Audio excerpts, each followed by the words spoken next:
Today, we're diving into a really powerful story that's been told for generations. It's one of those timeless moral tales, you know? It's all about having faith when things get tough, about what it really means to persevere, and, of course, about how good ultimately wins out over evil. So, our story kicks off, like a lot of classic fables do, with a pretty simple setup. A loving father and his 3 daughters. They're living this quiet, peaceful life, especially since their mother passed away. But, as you can probably guess, that peace isn't going to last for long. And that brings us right into our first part, the stepmother's deception. This is where a really cunning plan just completely turns this family's world upside down. So, let's meet the family. First, there's Karam. He's an absolutely devoted father to his 3 girls.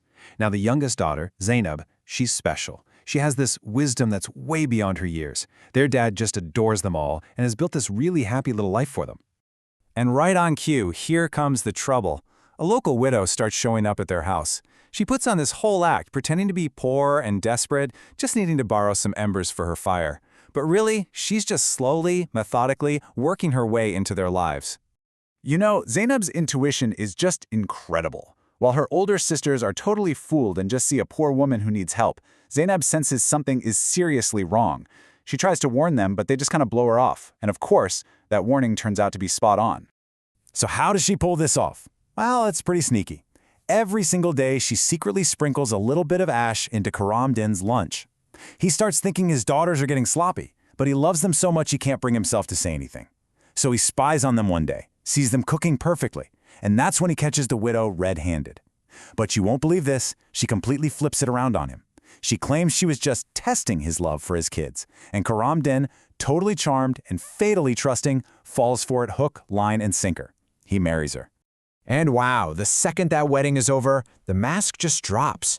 She immediately turns the 3 daughters into her personal servants. They are overworked, barely fed, and just constantly tormented. Meanwhile, her own daughter gets treated like royalty. The happy home they knew is gone, replaced by a prison. So this leads us to the next part of their journey, into the forest. And this is where things get interesting.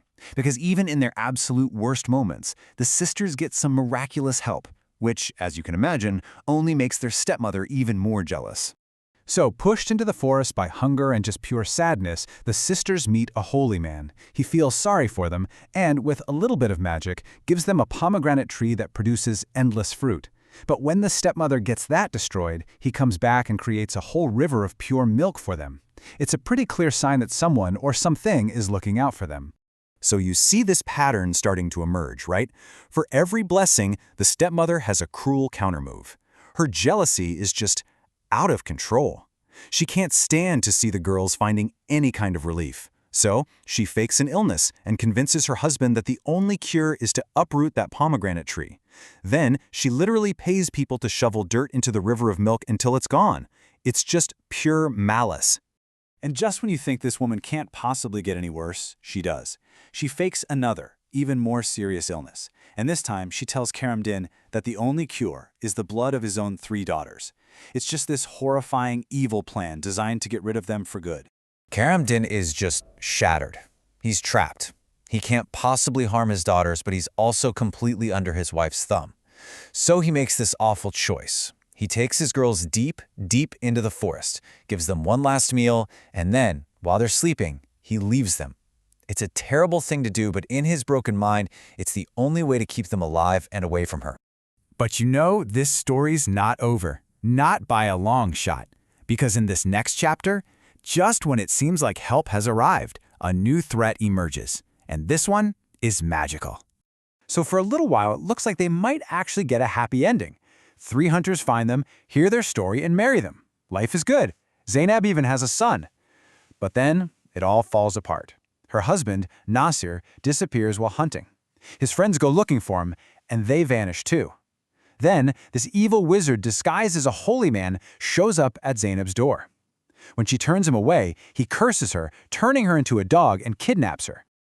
And just like that, the tragedy passes to the next generation. Zainab's son is now an orphan, raised by his 2 aunts who love him dearly, but he has no idea what really happened to his parents. The whole thing is just this big dark mystery hanging over their family. Okay, this is the turning point. We're heading into the final act, a hero's journey. The whole story shifts now from just suffering to a quest for redemption, and it's all because of the courage of Zainab's son. 14 years. Think about that. An entire childhood goes by.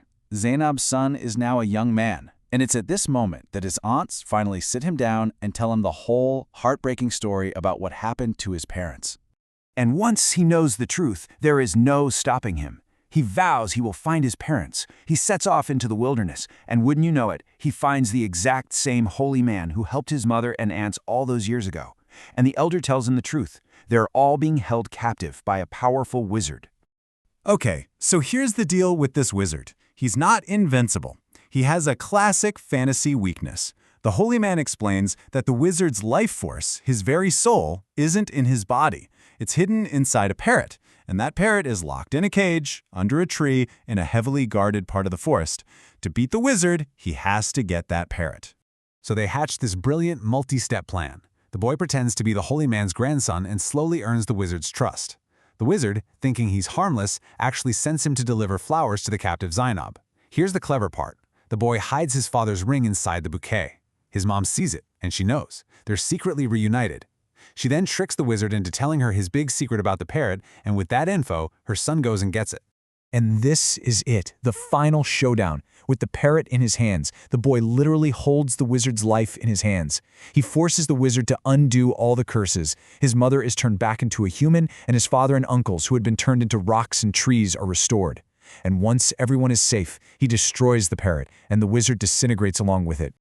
Wow, what a story, right? After all of that suffering, all of that magic and courage, we have to ask ourselves, what's the big takeaway here? What are we supposed to learn from this incredible tale? Well, the family is finally back together. They go home to their father, who begs them to forgive him. And they learn that, in their absence, karma had already done its work. Their evil stepmother died from a horrible illness years before. So in the end, the story leaves us with some really clear lessons. It shows that patience and faith, like Zainab always had, will eventually be rewarded. It proves that evil can't hide in the dark forever, and most of all, it shows that goodness, fueled by the courage of just one person, can save everyone and will always, always win.